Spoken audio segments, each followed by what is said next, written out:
apa sih manfaatnya dari mempelajari bisnis old school dan bisnis yang sekarang? Bahwa bisnis yang sekarang tuh jauh lebih mudah. Kenapa?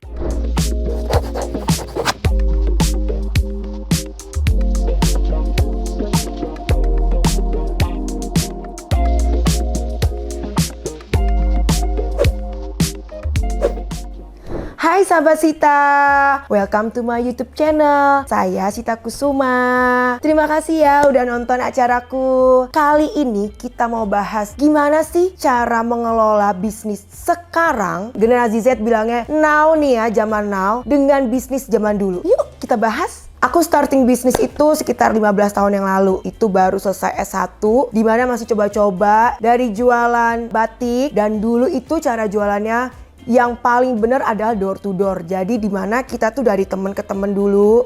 Nanti kan linknya terbuka tuh, baru deh kita mulai bikin brand. Jadi dari door to door dulu, baru brandnya.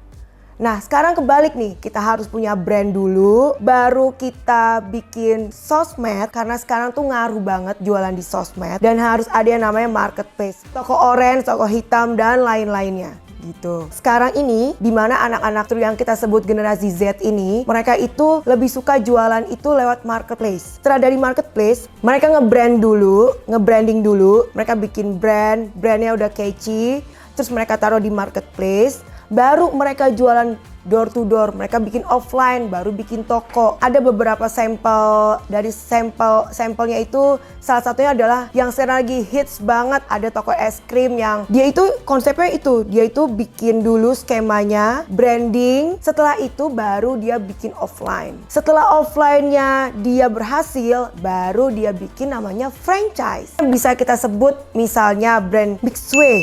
Nah, itu kan sekarang lagi hits banget. Padahal dia startingnya sebenarnya nggak baru-baru banget gitu loh. Dia bikin brand dulu, jadi skema, terus dia bikin brand. Setelah itu dia coba tuh ya, sebelum dia buka franchise ke negara-negara lain, dia coba dulu nih bikin offline. Bisa nggak sih harganya itu di bawah $1?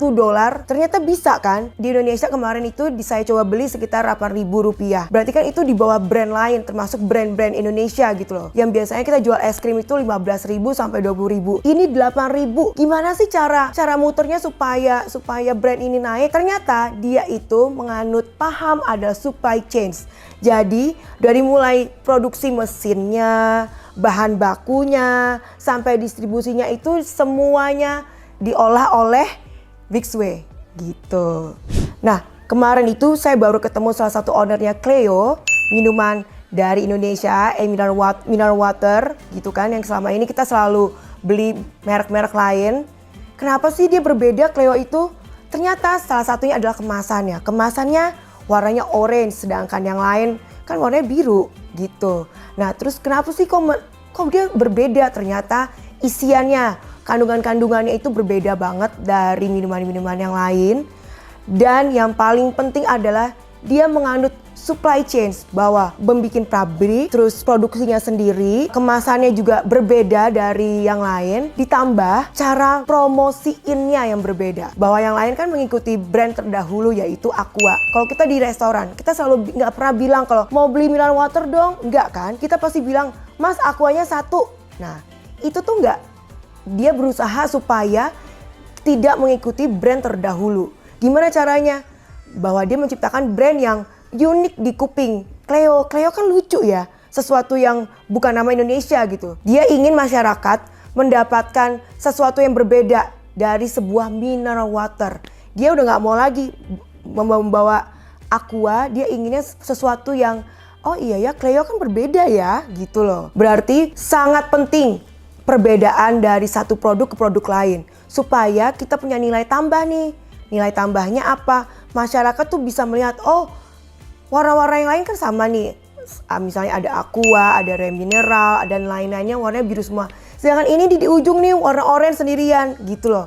Jadi masyarakat lebih tertarik untuk membeli. Gimana sih kalau kita bahas masalah harga? Ternyata harganya sangat affordable. Harganya itu kurang lebih sama. Malah menurut saya harga Cleo itu di atas sedikit dari brand-brand yang lain. Kenapa? Ternyata dia itu kemasannya itu bukan kemasan biasa. Yang lain itu nggak ada 220 ml ukuran botol, sedangkan Cleo punya. Jadi kalau menurut saya ini luar biasa hebatnya supaya cara nge-brandinginnya, cara packagingnya, dan cara penyampaiannya ke masyarakat supaya masyarakat itu mau membeli merek Cleo.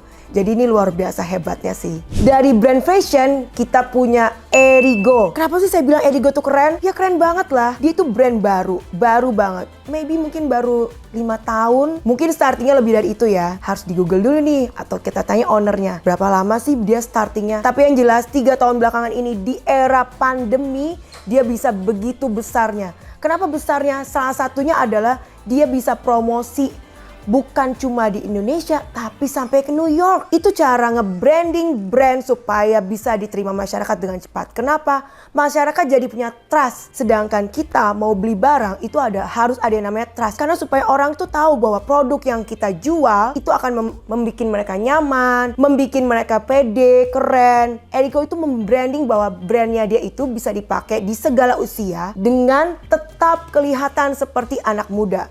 Dia bikin hoodie-nya itu bisa dipakai umur dari usia 15 tahun sampai 50 tahun tapi tetap kelihatan muda. Erigo itu bukan cuma keren karena bisa dipakai anak-anak usia muda yang kita sebut generasi Z sekarang, bukan cuma itu. Termasuk saya juga pakai karena mereka itu bikin kaos, celana yang bisa dipakai setiap hari yang bahannya sangat comfy. Jadi umur berapapun akan sangat satisfied untuk bisa pakai baju dari Erigo.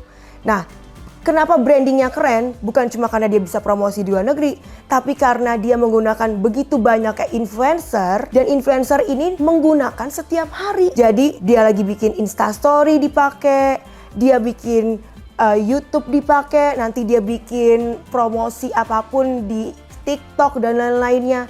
Jadi dia menggunakan influencer untuk promosi, tapi bukan cuma sekali. Dia pakai everyday gitu. Nah, itu adalah cara nge-branding yang sangat benar karena digunakan tiap hari dan masyarakat melihat, oh saya menyukai misalnya Luna Maya pakai Erigo tiap hari. Nah, berarti kan orang mau beli dong gitu.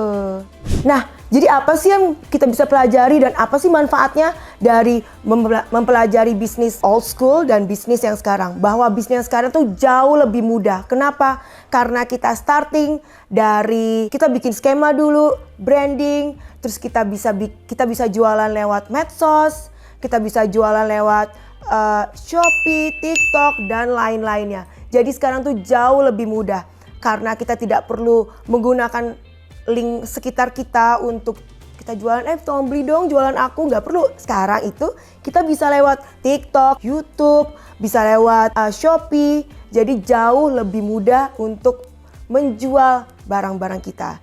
Semangat ya jadi entrepreneur muda karena kesempatan harus diraih. Tidak bisa nunggu-nunggu nih, harus sekarang. Jangan lupa like, comment, dan subscribe. Thank you.